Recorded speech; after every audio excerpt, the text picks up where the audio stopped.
ഹാരിസ് ഭായി പറയ് ബ്രോ. ഒരു മൊഞ്ചുള്ള ഒരു വണ്ടി, മൊഞ്ചത്തി. മൊഞ്ചത്തി, അത് ഓട്ടോമാറ്റിക് 2018 മോഡല്, കിണ്ണം കാച്ചിയ വണ്ടി, കിഡിലം വണ്ടി. എത്രയാണ് മോഡല്? 2018 മോഡല്. ഓക്കെ, ഓട്ടോമാറ്റിക് വണ്ടി. എങ്ങനെയായിരുന്നു കാര്യങ്ങള്? ഇത് സിംഗിൾ ഓണർ വണ്ടി. ഓട്ടം എത്രയുണ്ട്? ഓട്ടം 60,000 കിലോമീറ്റർ ഓടിയത്. 60,000 കിലോമീറ്റർ വണ്ടി ഓടിയിട്ടുണ്ട്. വേറെ തട്ടുമുട്ട് പെരക്ക് റീപ്ലേസ് കാര്യങ്ങളൊന്നുമില്ല? ഒന്നുമില്ല. ഇല്ല. മിയാമിയ അല്ല? മിയാമിയ. എന്തൊക്കെ ഫീച്ചേഴ്സ് വരുന്നുണ്ട്? ഇത് കീലെസ് എൻട്രി. ഒന്നും പറയണ്ട, ഫുൾ സെറ്റ് ആണല്ലേ? അതെ അതെ. ഓക്കെ, ഇത് ഏതാ ഓപ്ഷൻ വരുന്നത്? VXI ഓപ്ഷനിൽ ഇതൊക്കെ കേറ്റിയതാണ്. സീറ്റ് കവർ, ടച്ച് സ്ക്രീൻ ഒക്കെ, ടച്ച് സ്ക്രീൻ ആൻഡ്രോയിഡ് കേറ്റിയതാണല്ലേ? ഓക്കെ, പിന്നെ AC പവർ സ്റ്റിയറിംഗ്, വിൻഡോ വരും അല്ലെ? പിന്നെ സ്റ്റിയറിംഗ് കൺട്രോൾ വരുന്നില്ല.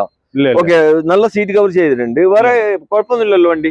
തട്ടുമുട്ട് പെരക്ക് കാര്യങ്ങളൊന്നും. കളറാ ഇത്, നല്ല അടിപൊളി, നല്ല കിണ്ണം കാച്ചിയ വണ്ടി അല്ലേ? അതെ അതെ. ഓക്കെ, എത്ര കൊടുക്കാം ബസ്? ഇത് 4:30 കൊടുക്കാം. 4:30 കൊടുക്കാം അല്ല? മാക്സിമം എത്ര പൈസ ഉണ്ട് കറക്ക? ഒരു 30,000 ഉണ്ടെങ്കിൽ നമുക്ക് വണ്ടി മതിയാവും അല്ലെ? അപ്പൊ വീഡിയോ ഉള്ള നമ്പറിൽ വിളിച്ചോ. ഈ വണ്ടി ഉള്ളത് വെട്ടിച്ചിറയിലെ കാർ ലക്സ് യൂസ്ഡ് കാർ ഷോറൂമിലാണ്.